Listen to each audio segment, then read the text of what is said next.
Un bebé es la imagen de la inocencia, de la pureza, de lo inmaculado.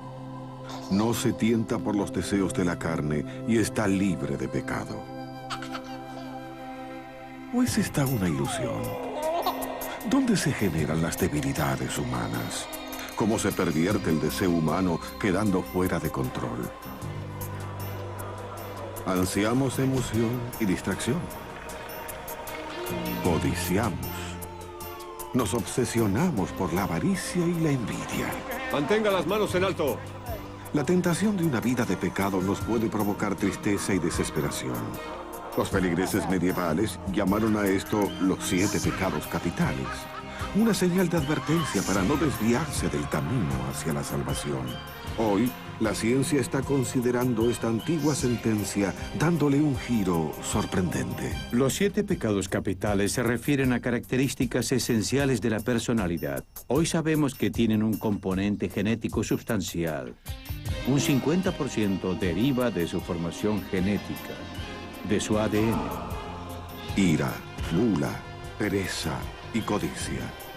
4 de los pecados capitales bajo el microscopio. A medida que los científicos descifran el genoma humano, pulen nuevas sorprendentes y quizá inquietantes revelaciones. Están descubriendo la ciencia del pecado. ¿Sabe por qué lo entrevistamos? Sí, porque escapé de prisión, asesiné gente, incendié casas y todo lo demás. ¿Qué hay de eso? Ya sabe, es lo que oí. Septiembre de 1989. Tucson, Arizona. Leicester y Catherine Sherrill. Una pareja de ancianos responde al llamado en su puerta. Un joven les dice que su auto tiene un problema y pide usar el teléfono. Los Sherrill lo dejan entrar. Lo que no saben es que el joven, cuyo nombre es John Eastlack, escapó de una prisión de mínima seguridad y que el dejarlo entrar en su casa sería un error fatal. Mientras estaba al teléfono pidiendo un taxi para poder irse, vio su rostro en la televisión donde sostenían que se trataba de un prófugo armado y peligroso. Los médicos lo habían declarado mentalmente incapaz. Entró en pánico, sintiendo que era su vida o la de ellos. Asustado, Eastlack ataca brutalmente con un atizador y un revólver a los Sherrill, provocándoles terribles heridas.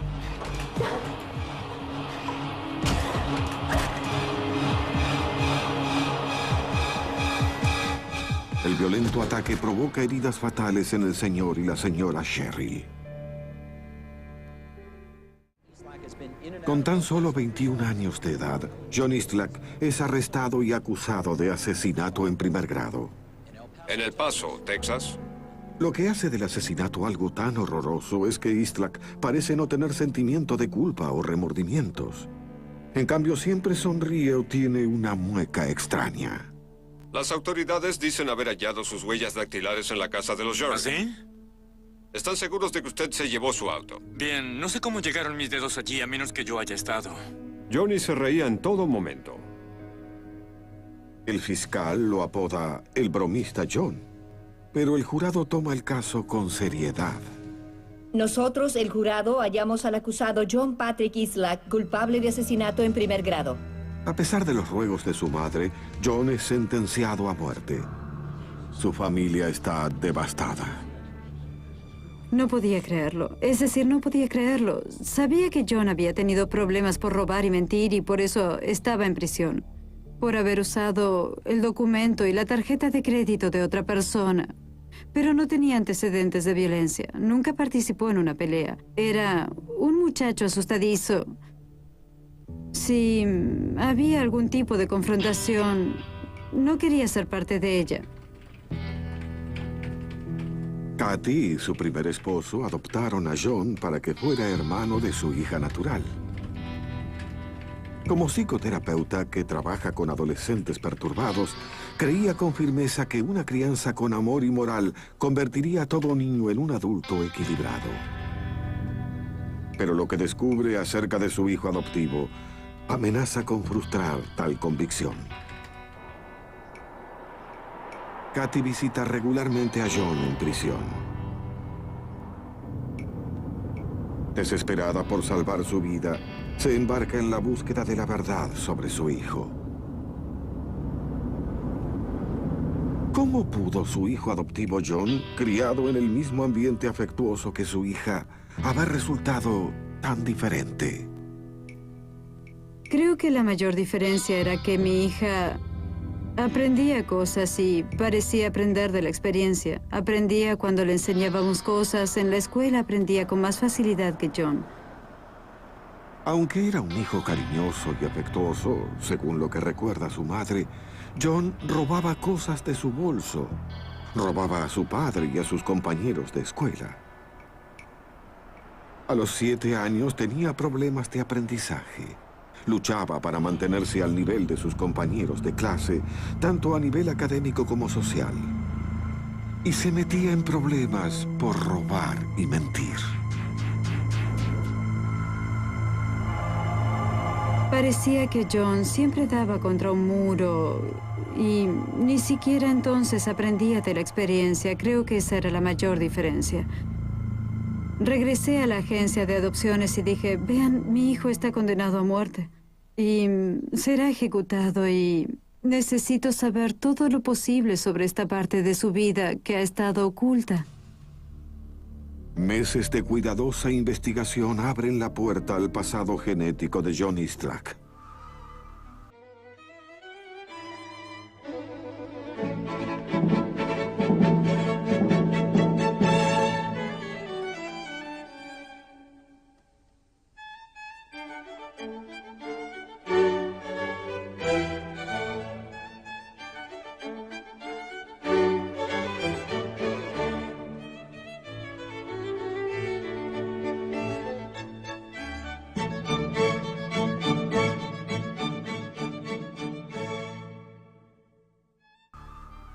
Compilado por un neuropsiquiatra, este gigantesco árbol genealógico reconstruye la historia de los ancestros biológicos de John.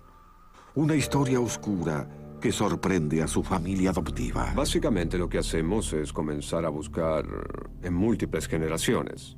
En el caso Eastlack, creo que retrocedimos 5 o 6 generaciones. Buscábamos indicadores de conducta antisocial, actividad criminal, gente en prisión, gente que cometió ataques, gente involucrada con la adicción a las drogas, con la prostitución, el tipo de cosas que indican una conducta antisocial. El Dr. Thompson encuentra una extraordinaria historia de conducta antisocial que se remonta a más de 100 años en la familia natural de John Eastlack. Cada color de barra representa un problema diferente de conducta. Enfermedad mental, confinamiento en una institución, suicidio, abuso de drogas y alcohol. A los 22 años de edad y durante un robo armado, el padre natural de John había recibido un disparo mortal de la policía. Como una huella, todas las barras coloreadas conducen a John. Los gráficos se convierten en la columna vertebral de la apelación presentada por la abogada Carla Ryan. Lo que hicimos aquí fue presentar 2 árboles genealógicos separados. El coloreado es el de la familia biológica de mi cliente, que podemos ver aquí abajo, con todos estos colores. Y este en blanco es el árbol genealógico de la familia adoptiva. Nuevamente identificamos aquí a mi cliente con todos los colores. Esto establece que a medida que retrocedemos en las generaciones, todos los desórdenes que hemos identificado de forma individual con diferentes colores provocan todo lo que John sufre actualmente. Alguien en su familia padeció desórdenes que pasaron a través de los genes y a través de las generaciones a todos en su familia. Si observamos en el árbol genealógico de la familia adoptiva, no tenemos ninguno de los colores ni los desórdenes en todas las generaciones. A pesar de crecer en una familia cariñosa, John parece haber cargado con su herencia biológica violenta y antisocial como una bomba de tiempo. Retrocediendo en su vida, la defensa establece una línea de hechos que presagiaban el peligro. Reportes de toda su niñez muestran patrones de robo, mentira, problemas que se repiten una y otra vez. Su familia había intentado conseguir ayuda para John, pero todo indica que él no podía ayudarse a sí mismo.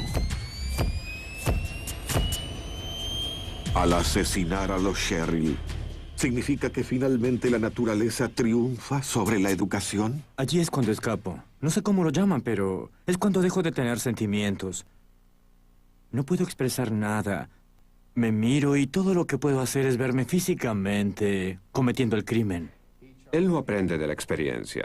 Es alguien que no tiene lo que yo llamo ansiedad anticipadora, como tenemos muchos de nosotros.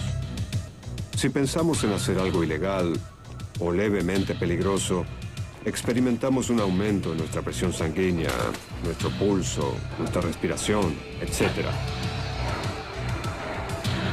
Islak funciona básicamente en el aquí y el ahora, sin relación coherente con lo hecho en el pasado y sin medir las consecuencias. Cuando pienso en la posibilidad de matar a 2 personas, no sé si lo soportaría. Es decir, me perturbaría y no creo que John se sienta así. No creo que reaccione de la misma manera.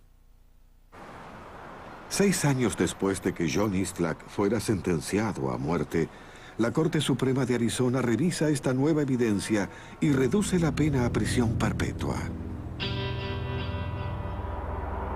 Es una decisión extraordinaria. Por primera vez en la historia de Estados Unidos, una corte acepta que los genes del acusado jugaron un papel clave en su comportamiento criminal. Está detrás de este edificio. Todo el área se llama Unidad Central. John está en la parte posterior. Para llegar allí se debe usar la camioneta de la prisión y solamente eso.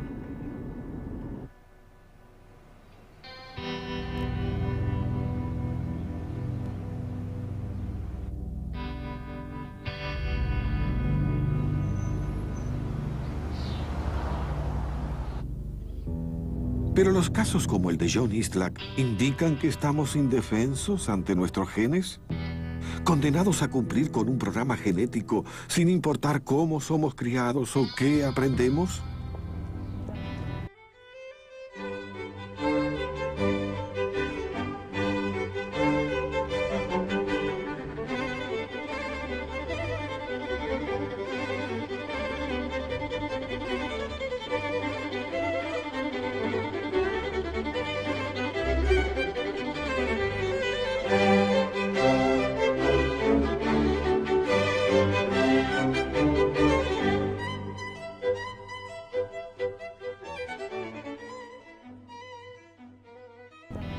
Su historia muestra el poder de nuestros genes. Pero como todo lo demás en la vida humana, es algo más complicado. La madre de John bebía demasiado hasta el punto de desvanecerse, de tener que ser hospitalizada durante el tiempo de su embarazo. John Islak no solo se ve disminuido por su herencia genética, sufrió también un síndrome fetal por alcohol, una afección que causa daños cerebrales permanentes. Las personas que nacen con ese síndrome tienen falencias en la memoria y poco raciocinio. Actúan de modo impulsivo y no aprenden de su experiencia. Las investigaciones de este síndrome fetal muestran que retrasa el crecimiento del cerebro en el útero. Luego del nacimiento, las víctimas de esta enfermedad tienen problemas para controlar su comportamiento. John Islak ¿es un asesino debido a los genes criminales o a la mala nutrición de una madre que abusa del alcohol? Quizá por ambas causas. El trabajo del neurólogo, el doctor Antonio Damasio, revela una conexión entre el daño cerebral y el comportamiento antisocial. La naturaleza y la nutrición fetal conspiraron en su trágico destino. Pero para la mayoría de nosotros la situación es menos dramática. Se presupone que si algo es genético o se ve influenciado genéticamente, está predeterminado y no hay nada en absoluto que pueda hacerse al respecto. Pero no funcionan así los genes. Los genes son flexibles. Influyen sobre las cosas sin predeterminarlas. Pueden activarse o desactivarse en el curso de la vida de una persona. Los hechos en nuestra vida hacen detonar sutilmente las tendencias genéticas. El comportamiento pecaminoso puede ser detonado en respuesta a nuestro ambiente. Entender estos sutiles disparadores puede ser la clave para escoger entre evitar un pecado o sucumbir ante él.